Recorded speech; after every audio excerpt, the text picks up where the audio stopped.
Buenas tardes, doctor. El audio está bien y ya estamos viendo las diapositivas. Muy bien, gracias, Elenita. Tú, como siempre, muy amable. Vale. La anterior clase nosotros habíamos hablado sobre el ciclo cardíaco y los componentes que tenía el ciclo cardíaco, las diferentes fases. Además, también habíamos visto las características que existe entre el primero y segundo ruido cardíaco y los silencios que existía entre este ciclo, es decir, el pequeño silencio y el gran silencio. También habíamos hecho mención sobre el tercer ruido cardíaco, que es fisiológico, principalmente en niños.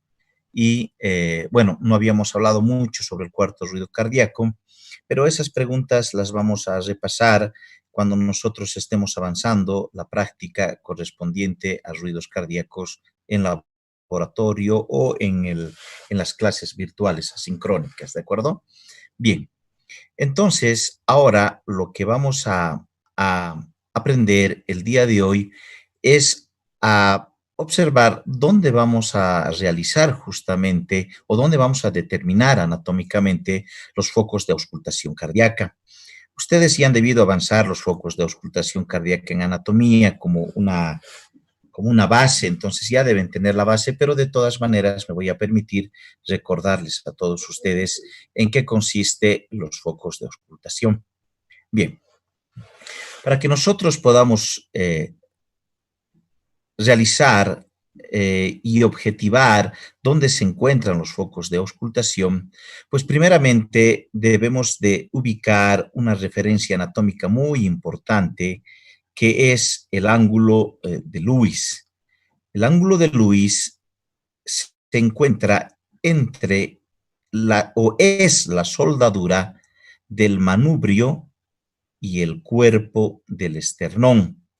Esta saliencia, si me permiten el término, que todos deberían de tocarse y sentir que existe una soldadura acá entre el manubrio y el cuerpo del esternón, a nosotros nos marca el ángulo de Lewis. No confundan, por favor, con la horquilla esternal, muchos se tocan acá, ¿sí? No, es más abajo, es una saliencia, es una soldadura entre el manubrio y el cuerpo del esternón. Esto se denomina ángulo de Lewis. Este ángulo de Lewis es muy importante determinar, ojo, no se olviden jamás del ángulo de Lewis, porque nosotros lo vamos a volver a analizar y lo vamos a volver a ver cuando también aprendamos a colocar los electrodos precordiales para la determinación del electrocardiograma. En tal sentido, este ángulo de Lewis para nosotros nos va a manifestar una referencia muy importante. Fíjense acá, esa referencia importante es el segundo espacio intercostal. Eso es lo que nos marca el ángulo de Lewis. Tomando en cuenta que el primer espacio intercostal nosotros no podemos sentir. En realidad está por debajo, si me permiten el término, de la clavícula. ¿Sí? Entonces, el primer espacio que nosotros podemos sentir es el segundo espacio intercostal. ¿Cómo vamos a ubicar? Determinando el ángulo de Lewis. Entonces, ahí en el segundo espacio intercostal vamos a poder determinar dos focos de auscultación importantes. El foco de auscultación aórtico, que se encuentra en el lado derecho, en la línea paraesternal derecha. Esta línea que les estoy marcando acá con el puntero, pues justamente es la línea paraesternal. Existen dos líneas paraesternales, la derecha y obviamente la izquierda. En el segundo espacio intercostal, línea paraesternal derecha, se encuentra el foco de auscultación aórtico. Obviamente su vecino, es decir, en la línea paraesternal izquierda, segundo espacio intercostal, se encuentra el foco de auscultación pulmonar. Entonces, ambos se encuentran en el segundo espacio intercostal, uno en el lado derecho y otro en el lado izquierdo, tomando como referencia la línea paraesternal izquierda y derecha de cada uno de ellos, el aórtico y el pulmonar. Posteriormente encontramos el tercer foco de auscultación, que es el tricuspidio. El tricuspidio se ubica exactamente a nivel del apéndice sifoides, ¿sí? Muchos de ustedes van a poder encontrar en la literatura que nos menciona que este foco de auscultación tricuspideo se puede auscultar ya sea al lado derecho o ya sea al lado izquierdo, ¿sí? Otros inclusive cometen el error cuando tenemos la referencia anatómica de colocar el fonendoscopio exactamente donde se encuentra el apéndice sifoides. Pero ustedes saben que esta estructura cartilaginosa lo que hace es impedir la resonancia a nivel del ruido y entonces tratamos o no escuchamos de una manera acorde. Es por eso que tomamos en cuenta al lado izquierdo, obviamente por relación directa con el corazón, es preferible tomar la referencia del lado izquierdo a nivel del foco tricuspidio. Por último, o no por último, sino vamos a hablar de un cuarto foco de auscultación, que es el foco de auscultación mitral. El foco de auscultación mitral se encuentra en el quinto espacio intercostal. Este quinto espacio intercostal, vamos a determinar con una referencia anatómica más, que es la línea media clavicular. Ustedes ven que empieza acá la clavícula y termina acá. Entonces, ustedes trazan una línea que cruce por medio de la clavícula y esa línea media clavicular nos da la referencia exacta del quinto espacio intercostal, línea media clavicular. En los varones está exactamente por debajo de la tetilla. Obviamente en las mujeres es totalmente distinto por las características de la mama y entonces no es para nosotros una referencia en las mujeres debajo de la tetilla, sí para los varones como una referencia, pero principalmente la línea media clavicular. Entonces ya tenemos 4 focos de auscultación, que es el aórtico, el pulmonar, el tricuspidio y el mitral. Pues tenemos un quinto foco de auscultación, que es el foco de auscultación accesorio aórtico, ¿sí? Se denomina así, accesorio aórtico, porque sabemos que el callado de la aorta sigue esta dirección. Y al seguir esa dirección, pues entonces se toma como un accesorio del primer foco de auscultación, accesorio aórtico, o también denominado segundo aórtico. Pero en la literatura ustedes le van a poner un nombre a este foco accesorio aórtico. El nombre que le vamos a poner es foco de Erb, ¿sí? Erb. Este es el quinto foco de auscultación. Este foco de auscultación se va a encontrar entre el foco pulmonar y el foco tricuspidio. Exactamente ahí se encuentra el foco accesorio aórtico o de Erb. Si nosotros vemos ya en el cuerpo, entonces vamos a poder ya colocar nuestro fonendoscopio en el lugar debido. Lo primero que debemos hacer entonces todos es tocar exactamente el ángulo de Lewis. Tocamos el ángulo de Lewis al lado derecho, el foco aórtico, al lado izquierdo el pulmonar, en el segundo espacio intercostal, luego al lado izquierdo, inmediatamente en el lado izquierdo del apéndice sifoides encontramos el tricuspidio y por debajo de la tetilla a nivel de la línea media clavicular en el quinto espacio intercostal, pues encontramos el foco mitral. Y obviamente el foco de Erb estaría entre el pulmonar, es decir, entre el pulmonar y el tricuspidio. Entonces, más o menos a esta altura estaría el accesorio aórtico o de Erb. Esto es muy importante que ustedes determinen, estimados jóvenes, el lugar exacto donde se toma la frecuencia cardíaca con el fonendoscopio, porque muchos cometen un error, no sé si ustedes se han dado cuenta, muchos agarran el fonendoscopio y colocan acá el fonendoscopio. Obviamente que van a sentir, van a percibir ruidos cardíacos, ¿no? Pero yo les pregunto, ¿qué foco de auscultación están ustedes sintiendo acá? Que yo sepa, miren, ningún foco de auscultación. Y la mayoría, por lógica, por una lógica que aquí está el corazón, entonces ustedes acercan su fonendoscopio a este lugar, ¿no? Y eso para personas que saben, pues es una aberración, ¿no? Entonces siempre tienen que continuar con la auscultación de esta manera. Ahora bien, nace una pregunta de análisis básico, queridos jóvenes. Si ustedes quieren escuchar el primer ruido cardíaco, ¿sí? ¿En qué focos de auscultación se escuchará mejor el primer ruido cardíaco? ¿Qué opinan ustedes? A ver, el que quiera participar, activa su micrófono, por favor. El primer ruido cardíaco, ¿dónde podremos encontrarlo o podremos percibirlo mejor? En el segundo espacio intercostal. Claro, Pulmonar. pero o sea, en qué focos de auscultación encontramos mejor el primer ruido cardíaco? Escuchamos mejor. Pulmonar.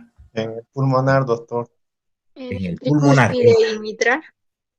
Ahora sí, ahí hay una pelea acá. La señorita nos dice en el tricúspide y en el mitral escuchamos mejor el primer ruido cardíaco. Y su compañero dice en el pulmonar. ¿Qué opinan? A ver, deme la explicación del por qué. A ver, primero la señorita. Porque ahí se cerrarían lo que son las válvulas auriculoventriculares o tricúspide y mitral. Araceli, tienes toda la razón. A ver, analizaremos. El primer ruido cardíaco, ¿por qué se daba? Se daba por, en este caso, el cierre de las válvulas auriculoventriculares. Paola, a ver, ¿qué dices? Sí, doctor. En el cúspide, doctor. ¿En el tricúspide y en el mitral? En el tricúspide sería el primer ruido cardíaco. Ya.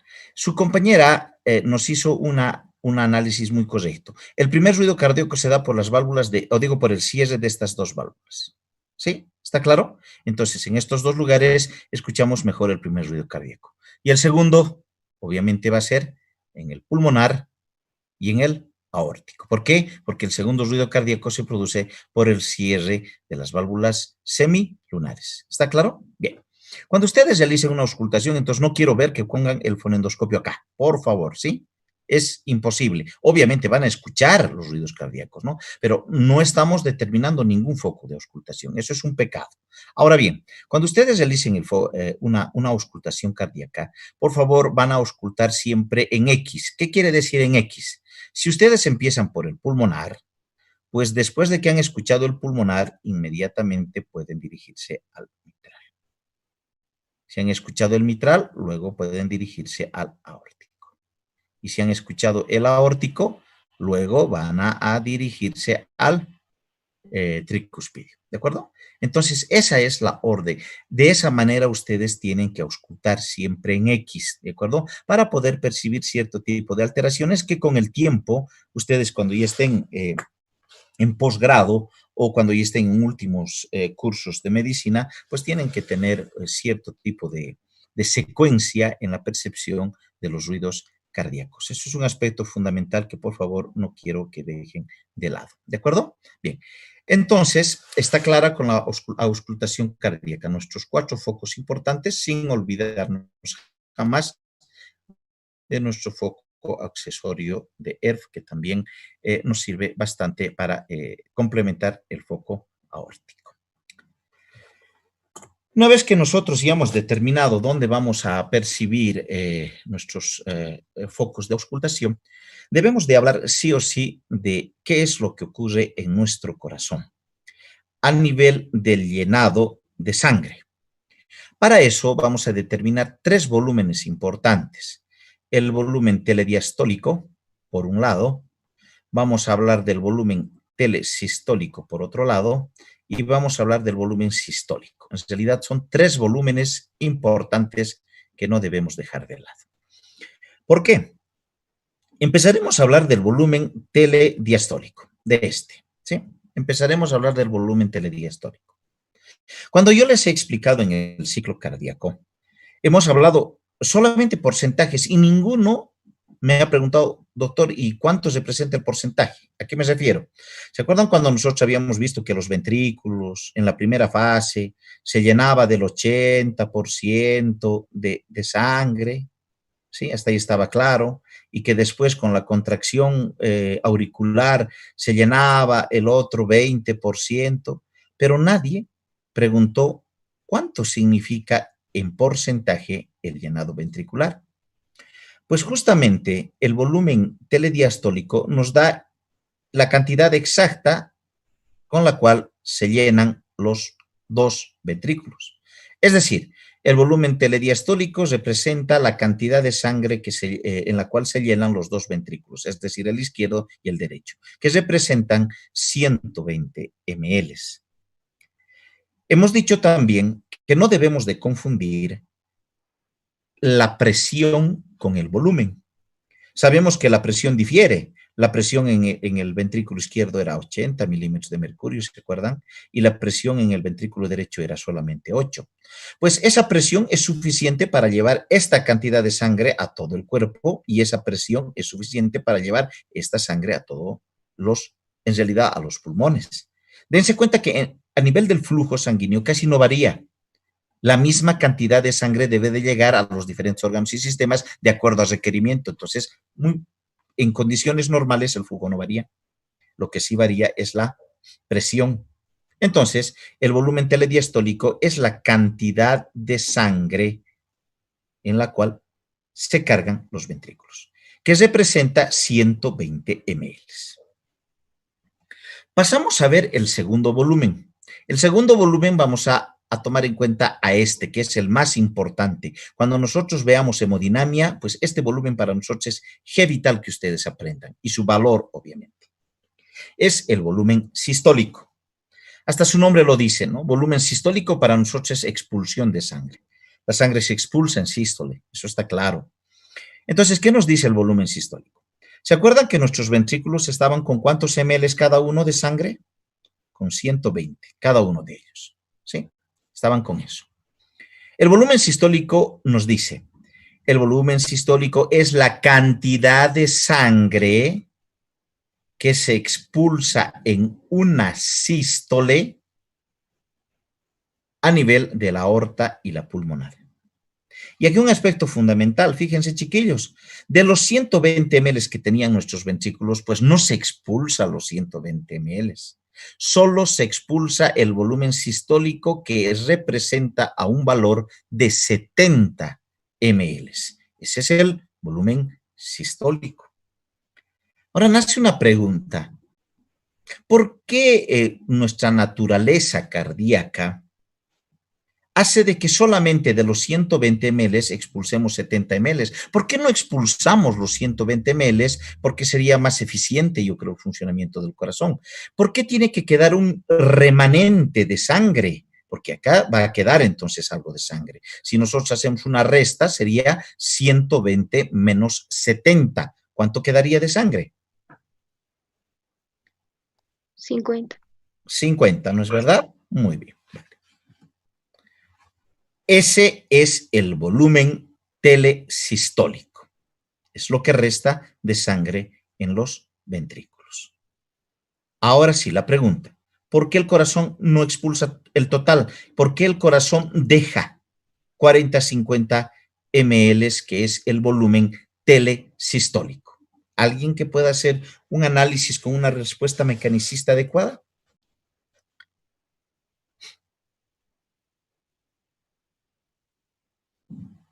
¿Qué dicen? ¿Por qué el corazón no expulsa los 120 ml, sino solamente 70? ¿Qué explicación podrían darle ustedes? ¿Nadie?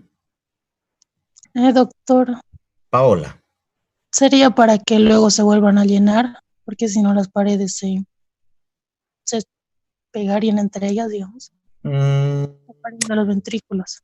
No tanto.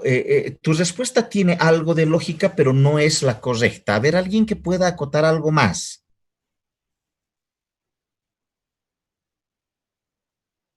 ¿Nadie? Doctor, quizá porque en el momento de la inyección el tiempo hace que salga esa cantidad de sangre. En cambio, en ese momento supongo que se cierran las válvulas y es por eso que queda ese restante. Ya, a ver. Porque por la inyección, digo. Ya, ¿alguien más que quiera decir algo, jóvenes? Doctor, tal vez porque la persona está relajado en reposo y cuando está hipertenso, tal vez expulsa todo, no sé. Ya, a ver, vamos, equivóquense, están aquí para equivocarse, ¿de acuerdo? ¿Alguien más que quiere Doctor, dar? tal vez es para que la presión sea lo suficientemente fuerte para que llegue a todos los órganos, o sea, para aumentar la presión. Ya, Araceli, muy bien. ¿Alguien más que quiera participar? Doctor, Alberto. resulta que cuando el llenado, no sé cómo era, el llenado cebado simplemente llenaba el 80% y entonces los 20% restante no llena completamente lo que son las aurículas. Ya, Y es por eso que no sale total. ya, muy Con bien. eso se ¿Alguien llena más? la sangre. Ya, vale. Ahora sí, les explico. Si nuestros ventrículos eliminasen los 120 ml, estos ventrículos quedarían vacíos, sin sangre, ¿sí? Que eso no ocurre. Pero en el caso que ocurriese, ¿sí? Imagínense que nuestro corazón no funcione bien. Expulsa los 120 ml y en el siguiente ciclo no tenemos la posibilidad nosotros de que ya este ventrículo funcione de manera acorde. Entonces, eso sería catastrófico. El corazón no rendiría ante una alteración cardíaca, no rendiría por lo menos hasta mantener un mecanismo homeostático. ¿Quién le va a dar un mecanismo homeostático? El volumen telesistólico, es decir, que si nosotros tenemos una pequeña cantidad de sangre todavía remanente en los ventrículos, pues nos va a servir para mantener todavía los ciclos cardíacos que van a venir a posteriori, porque si nosotros expulsamos toda la sangre, ahí acabaría el ciclo cardíaco, el corazón ya no tendría la oportunidad de mantener todavía ese ciclo cardíaco y los desenlaces serían aún más fatales. Entonces, imagínense el aspecto fundamental que tiene el volumen telesistólico, el volumen sistólico y el volumen telediastólico. ¿De acuerdo? Bien. A ver, chequemos y analicemos algo muy importante. Dice, se los leo, consecuencias de una disminución de la contractibilidad del ventrículo derecho. Acá estamos viendo, entonces nos dice, de que nuestro ventrículo derecho, por favor, no estamos hablando del izquierdo, nada. Ahora nos imaginaremos, vámonos a nuestra cabeza, a nuestro corazón derecho. Sabemos que en fisiología existen dos corazones, el corazón derecho y el corazón izquierdo. Entonces acá nos está diciendo la contractibilidad del ventrículo derecho está viéndose mellada, no está funcionando bien. En realidad ha disminuido la contractibilidad del ventrículo derecho. Y dice, indique las consecuencias, primero, del volumen sistólico. Ustedes ya han aprendido el día de hoy qué es el volumen sistólico.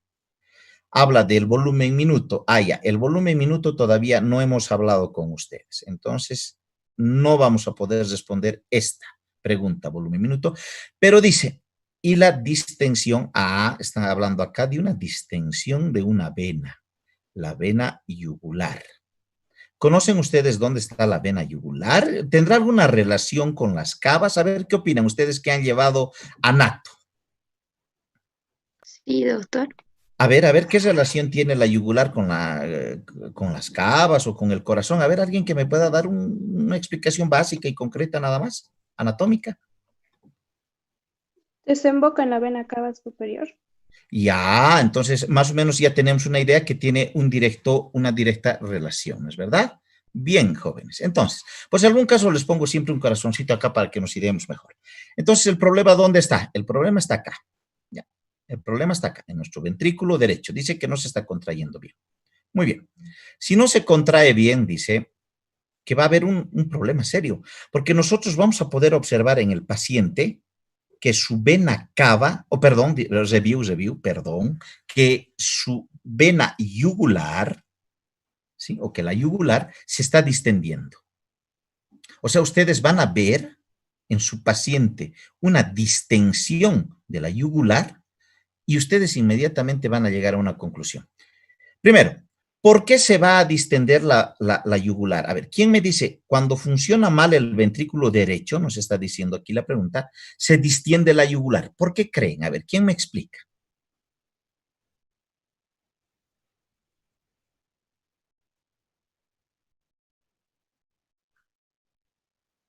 Yara. Por una hemorragia, doctor. Perdón, hija. por alguna hemorragia, quizá. No, no estamos aquí con ninguna hemorragia. Está funcionando mal el ventrículo derecho, nada más. A ver, ¿quién? A ver. Por la presión, doctor. Ya, ¿qué pasa con la presión, Isabel? Doctor, bueno, la vena yugular es la que lleva la sangre desoxigenada del cerebro al corazón. Entonces, si hay un volumen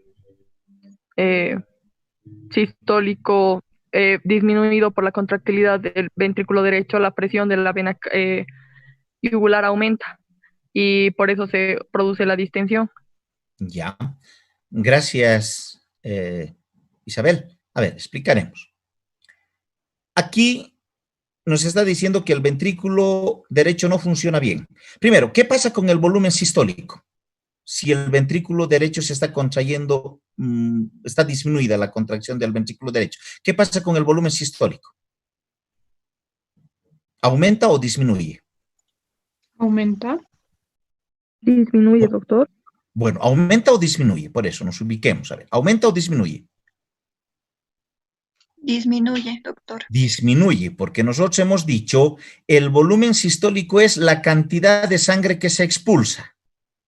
Si disminuye la contracción, pues la cantidad de sangre que se va a expulsar. Si apretamos más suavito, ¿expulsaremos la misma cantidad de sangre? No. Para nosotros, la palabra volumen sistólico quiere decir apretar algo con fuerza, y si no apretamos con fuerza, pues va a haber menos. Entonces, imaginémonos que nuestro volumen sistólico, entonces la primera respuesta está resuelta. El volumen sistólico disminuye menos de 70 en el ventrículo derecho. Supongamos que tiene 40, solamente hemos expulsado 40, entonces aquí queda 30 más. Entonces, ¿qué va a pasar con este ventrículo derecho? ¿Está almacenando mayor cantidad de sangre, sí o no? Sí. De la que debe. Sí. Sí. Al almacenar mayor cantidad de sangre de la que debe, ¿aumenta la presión? Sí. Aumenta la presión y esta presión va a pasar también ¿a dónde? A la aurícula derecha también va a aumentar su presión. Y si aumenta la presión, ¿se acuerdan cuánto era la presión en la aurícula derecha, chiquillos? Vamos, su examen es la próxima semana. ¿Cuánto era la presión en la aurícula derecha? Hola, doctor. ¿Perdón? Pero 0, ¿se acuerdan? Algunos ya están revisando sus apuntes, no hacen sonar hasta acá, ¿a cuántas cuadras de distancia? 0. Imagínense que aumente la presión entonces en la aurícula derecha. ¿Va a aumentar en la cava? Sí. La sangre por presión está tendiendo entonces a retroceder desde acá a acá. ¿Sí? Y obviamente después aumentará la presión en la yugular. sí. ¿Sí? Y entonces, al aumentar la presión en la yugular, porque la sangre está queriendo retornar por aumento de presión en nuestro corazón, por mal funcionamiento ventricular, un médico ve una distensión a nivel de la vena yugular y dice, ups, hay un problema. Y ese problema radica en el corazón derecho. Es decir, que los médicos no somos tan adivinos, ¿no? Sino que existen mecanismos para la determinación de algunas alteraciones importantes. Entonces, fíjense, ¿no? La respuesta sería la disminución de la contractibilidad reduce el volumen sistólico, obviamente. En consecuencia, disminuye, bueno, el volumen minuto todavía no lo vamos a ver, ¿sí? Y también la disminución de este causa la acumulación de sangre, ¿en dónde? En el sistema venoso. Y al acumularse sangre en el sistema venoso, da lugar a la distensión de la vena yugular. Cuando ustedes vean un paciente con una distensión severa de la vena yugular, inmediatamente, sin temor a equivocarse, ustedes pueden decir de que existe el problema está en el corazón derecho. Imagínense, solamente con saber fisiología, ustedes ya pueden determinar esos factores importantes. Bien, ahora, las funciones de las válvulas. Las válvulas, vamos a ver la siguiente clase, porque ya no nos queda mucho tiempo, las válvulas auriculoventriculares y las válvulas semilunares de manera rápida, y vamos a encontrar lo que yo quiero que para la siguiente clase tengan una mejor idea, es que a veces estas nuestras válvulas, queridos jóvenes, ¿sí? La mitral, la tricuspidia, la pulmonar y la aórtica, a veces no funcionan bien. Ustedes saben que las válvulas deben de cumplir cierto tipo de función, que es evitar el reflujo. Generalmente las válvulas lo que hacen es evitar reflujos. ¿A qué me refiero? Las válvulas auriculoventriculares cumplen la función esencial de evitar el reflujo de los ventrículos a las aurículas, para que ya no vuelvan desde donde han venido. Evitan el reflujo retrógrado. Ahora, ¿cuál es la función de las válvulas semilunares? Evitar el flujo retrógrado, ¿desde dónde?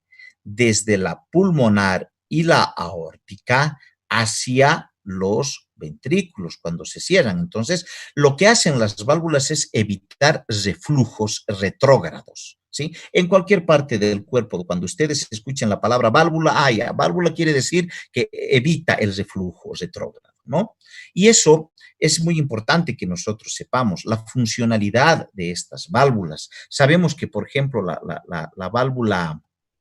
las válvulas semilunares, las válvulas auriculoventriculares, que son la tricúspide y la mitral, una caracterizada por tener 3 valvas y la otra solamente por tener 2, y ya vamos a dar una explicación esto en las preguntas preclínicas que les voy a dar en el eCampus, que cuál es la explicación, por qué una tiene 3 valvas y otra 2, pero no tiene nada que ver con la presión. Entonces van a realizar un trabajo de investigación del por qué la naturaleza ha hecho de que en el lado derecho tengamos 3 valvas y en el lado izquierdo tengamos 2 a nivel de las auriculoventriculares. A nivel de las semilunares, pues no tenemos mucho problema, ambas tienen 3 valvas y tienen diferente disposición anatómica. Ustedes se fijan que principalmente las cuerdas semitendinosas a nivel de las válvulas auriculoventriculares, pues le da la característica de aumentar mayor presión, porque sabemos que están en directa relación con los ventrículos. Y también, aparte de aguantar mayor presión, pues se cierran en forma de paracaídas, justamente para evitar el reflujo retrógrado de sangre desde los ventrículos a las aurículas. En cambio, las semilunares, como ya la presión no es tan mayúscula, pues no necesitan de estas cuerdas semitendinosas y lo que ocurre es de que se cierran de diferente manera para evitar el reflujo de la aorta y de la pulmonar hacia estas válvulas.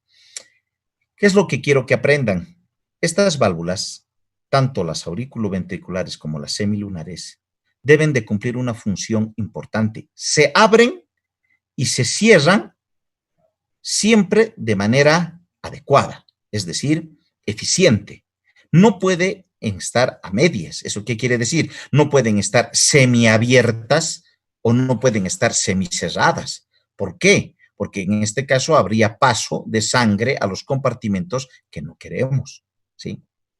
Pero lastimosamente, algunos fallos cardíacos a nivel valvular principalmente, pues se dan. Ustedes han debido escuchar de insuficiencia mitral, de insuficiencia tricuspidea, de insuficiencia pulmonar y de insuficiencia aórtica, que son alteraciones de las válvulas.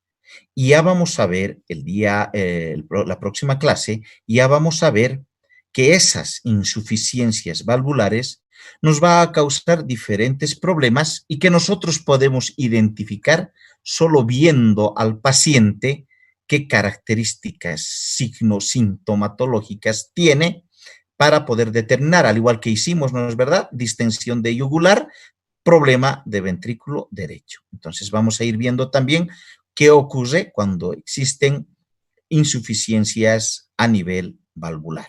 Eso va a ocurrir en la siguiente clase. El día de hoy contamos con 30 segundos.